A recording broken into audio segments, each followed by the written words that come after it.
എത്താം. Shri Jacob George, ഇവിടെ സുധാകരനെതിരായ ഒരു നേതൃനിരയുടെ തന്നെ നീക്കം സംസ്ഥാനത്തുണ്ടായിരുന്നു എന്നത് വളരെ വ്യക്തമാണ്. അത് AICC അറിയിച്ചതാണ്. അതിനെ തുടർന്നുള്ള ചർച്ചകൾ സുധാകരന്റെ അതൃപ്തിയിൽ നിർത്തിവെക്കുകയാണ്. അത് വീണ്ടും ഒരു മാസത്തിനകം തന്നെ പൊടിതെട്ടിയെടുക്കുകയാണ്.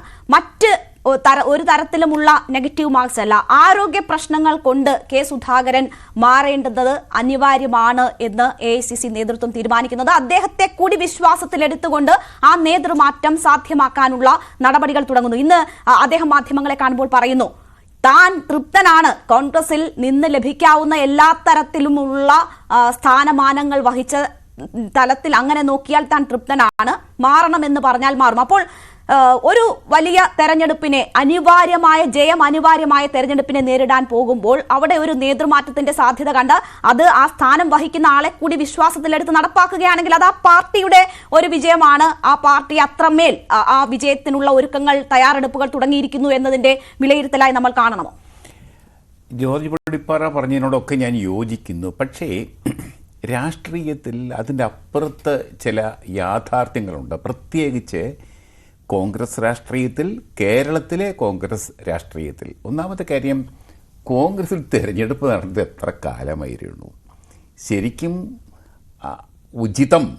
ഉചിതം എന്ന് പറയുന്നത് കാലാകാലങ്ങളിൽ കൃത്യമായ ഇടവേളകളിൽ സംഘടനാ തിരഞ്ഞെടുപ്പ് നടത്തി ഭാരവാഹികളെ തിരഞ്ഞെടുക്കുകയാണ്. അത് തന്നെയാണ് അനിവാര്യമായത്. അന്ന് കോൺഗ്രസിനെ കൊണ്ട് പറ്റുന്നില്ല. ദേശീയ തലത്തിലും പറ്റുന്നില്ല, സംസ്ഥാന തലത്തിലും പറ്റത്തില്ല. കുറഞ്ഞ പക്ഷേ കേരളത്തിലെങ്കിലും അത് നടത്തേണ്ടതായിരുന്നു. നടത്താൻ ഹൈക്കമാൻഡോ കേരള സംസ്ഥാന നേതൃത്വമോ ഒരു ഉത്സാഹവും കാണിച്ചിട്ടില്ല. അതാണ് ഒന്നാമത്തെ കാര്യം. രണ്ടാമത്, സുധാകരൻ ഇപ്പം കുറച്ചു കാലമായി ഇരിക്കുന്നു. ഇതിനൊക്കെ ഇത്ര കാലം ഒരു പ്രസിഡന്റിന് ഇരിക്കാം, ഇത്ര കാലം കഴിയുമ്പോൾ മാറണം, അങ്ങനെയൊന്നും ഇല്ലല്ലോ. അതൊക്കെ ഓരോ വരുന്ന പോലെ ഓരോ ആളെ നിയമിക്കുന്നു. അതിനൊന്നും മാനദണ്ഡങ്ങളില്ല. ആരെ വേണം, എന്തു വേണം, അതൊക്കെയാണ് ശരിക്കും പറഞ്ഞാൽ സംഘടനാ തലത്തിൽ കോൺഗ്രസ് നേരിടുന്ന ദൗർബല്യം. ഇതൊക്കെ തന്നെയാണ്. ഇപ്പം ഒരു പ്രസിഡന്റിനെ കൊണ്ടുവരുന്നു, കുറച്ച് കഴിയുമ്പോഴത്തേക്ക് ഇനി അദ്ദേഹം വരട്ടെ, വേറെ ആൾ വരട്ടെ. ഇതിനെന്താണ്? എന്തെങ്കിലും ഒരു അളവുകോല് വേണ്ടേ? ഒരു അളവുകോലുമില്ല, ഒരു കാലാവധിയില്ല. ഇത് ഒരു യോഗ്യത, നിർണയിക്കപ്പെട്ട എഴുതി വെച്ച ഒരു യോഗ്യത അതില്ല. അതൊക്കെയാണ് കോൺഗ്രസിൻ്റെ സംഘടനാപരമായ പ്രശ്നങ്ങൾ.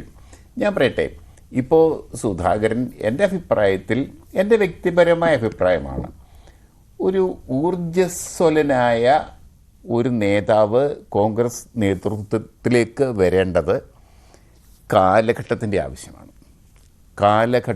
ഇന്നത്തെ കാലഘട്ടത്തിൻ്റെ ആവശ്യമാണ്. ഇന്നത്തെ കാലത്തിൻ്റെ ആവശ്യം എന്ന് പറഞ്ഞാൽ, ഉടനെ തന്നെ വരാൻ പോകുന്നു തദ്ദേശ തിരഞ്ഞെടുപ്പ്. അത് കഴിഞ്ഞാൽ അധികം താമസിക്കാതെ നിയമസഭാ തിരഞ്ഞെടുപ്പ് വരും. അപ്പോൾ സംഘടന ശക്തമായിരിക്കണം. തിരഞ്ഞെടുപ്പ്, പിന്നെ വേറെ ഒരു പ്രധാനപ്പെട്ടൊരു കാര്യം, കേരളത്തിൽ കോൺഗ്രസിൻ്റെ യുവജന വിദ്യാർത്ഥി സംഘടനകൾ വളരെ ദുർബലമാണ്. ആ സംഘടനകളുടെ സ്ഥിതി. അതുകൊണ്ട് ആദ്യം സംഘടന മെച്ചപ്പെടുത്തണം, മാതൃസംഘടന മെച്ചപ്പെടുത്തണം. അത് കെട്ടുറപ്പോടെ പ്രവർത്തിക്കാനുള്ള ശേഷി അതിൻ്റെ നേതൃത്വത്തിനുണ്ടാവണം, പ്രത്യേകിച്ച് പ്രസിഡന്റിനുണ്ടാവണം. അതിനുള്ള ഒരു വീക്ഷണമുണ്ടാവണം. ആ വീക്ഷണത്തിൻ്റെ അടിസ്ഥാനത്തിൽ അദ്ദേഹം ഓടി നടന്ന് സഞ്ചരിച്ച് അണികളെ ഇങ്ങനെ ചൂടാക്കി നിർത്താൻ കഴിയണം. അങ്ങനെ കഴിയുന്നില്ല എങ്കിൽ തീർച്ചയായിട്ടും അടുത്ത തെരഞ്ഞെടുപ്പിൽ ഫലം വ്യത്യസ്തമാകും. കാരണം രണ്ട് പരാജയത്തിന് ശേഷം അടുത്ത തെരഞ്ഞെടുപ്പിൽ കോൺഗ്രസിന് പരാജയപ്പെടുക എന്നുള്ളത് ചിന്തിക്കാൻ പോലും പറ്റുന്ന കാര്യമല്ല. അപ്പോൾ കോൺഗ്രസിന് അടുത്ത ഭരണം തിരിച്ചു കിട്ടണമെങ്കിൽ സംഘടനാ തലത്തിൽ നല്ല നേതൃത്വം വേണം, സംഘടനാ തലത്തിൽ നല്ലൊരു പ്രസിഡന്റ് വേണം എന്ന കാര്യത്തിൽ സംശയമില്ല. ഞാൻ നോക്കിയിട്ട് അത് തന്നെയാണ് എനിക്ക് പ്രഥമവും പ്രധാനവുമായിട്ട് പറയാനുള്ളത്. തീർച്ചയായും ശ്രീ